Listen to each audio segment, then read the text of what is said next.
চাঁপাইনবাবগঞ্জের রহনপুর ও ভারতের সিংহাবাদ রেলপথের মাধ্যমে নেপালকে মালামাল পরিবহনে দেশটিকে ট্রানজিট সুবিধা দিতে একটি চুক্তি সংশোধনের প্রস্তাব অনুমোদন দিয়েছে বাংলাদেশের মন্ত্রিসভা। প্রধানমন্ত্রী শেখ হাসিনার সভাপতিত্বে ভার্চুয়াল মন্ত্রিসভা বৈঠকে amendment to the protocol to the transit agreement between the government of the people's republic of Bangladesh and the government of the federal democratic republic of Nepal এর খসড়া অনুমোদন দিয়েছে বাংলাদেশ সরকার।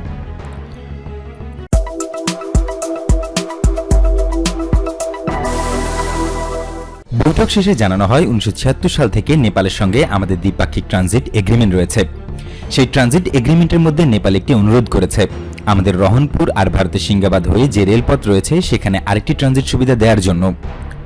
মন্ত্রিপরিষদ সচিব বলেন 1976 সাল থেকেই এই প্রোটোকলটা রয়েছে, নতুন আরেকটা ওপেনিং হলো রহনপুর ও সিংহাবাদ রেলপথের মাধ্যমে তারা মালামাল আনতে ও নিতে পারে সেটার জন্য।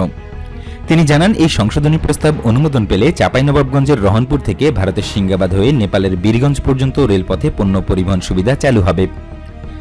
নেপাল বাংলাদেশের সৈয়দপুর বিমানবন্দর ব্যবহারও করতে চায়, এটা নিয়ে আলোচনা চলছে। যদি এটা সম্মত হয় তাহলে অদূর ভবিষ্যতে সেই প্রস্তাবও এখানে আসবে। বর্তমানে নেপালকে মংলা ও চট্টগ্রাম বন্দর ব্যবহার করতে দিচ্ছে বাংলাদেশ।